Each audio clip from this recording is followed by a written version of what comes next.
પટેલ મહેન્દ્રભાઈ પરસોત્તમભાઈ, મુકામ પોસ્ટ અણિયા, તાલુકો જેરા, જિલ્લો પંચમહાલ.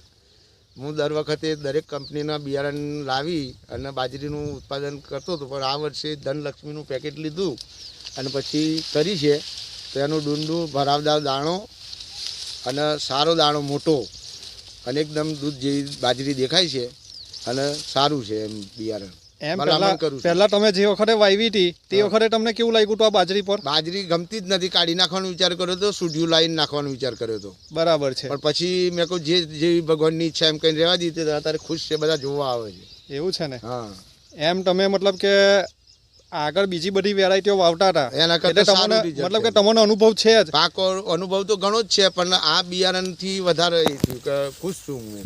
બરાબર છે. ને એનું ઘાસચારામાં પણ એનું ઘાસચારો સારો છે, લીલો એમ છે. હજુ તો આ છેલ્લું પાણી ફરી ગયું તો લીલી સડક છે એમ. અને પડતી નથી, પરમ દિવસે જ પાણી છોટ્યું. એવું છે ને? હા, પડી નહીં. વાવેલી તો પડી જાય. બરાબર. એ બીક હતી મને. બરાબર. પણ પડતી નહીં. બરાબર છે. પડી જ નહીં. આ વાવેલી છે. વાવેલી છે. વાવેલી છે, ઓરેલી નહીં. ઓરેલી નહીં. ઓરેલી ના પડે, પણ વાવેલી છે તોય ના પડી આટલો પવન. ને એનો દાણો મતલબ કે દાણો મજબૂત ને ભરાવદાર છે. જો ને બાજરી જો. બરાબર છે. તો ભલામણ કરું છું. તમે બીજા ખેડૂતોને કેવી ભલામણ કરશો? આ બિયારણ લાવજો ને વાવજો ને સારું ઉત્પાદન મળશે. બરાબર છે. આભાર. આભાર.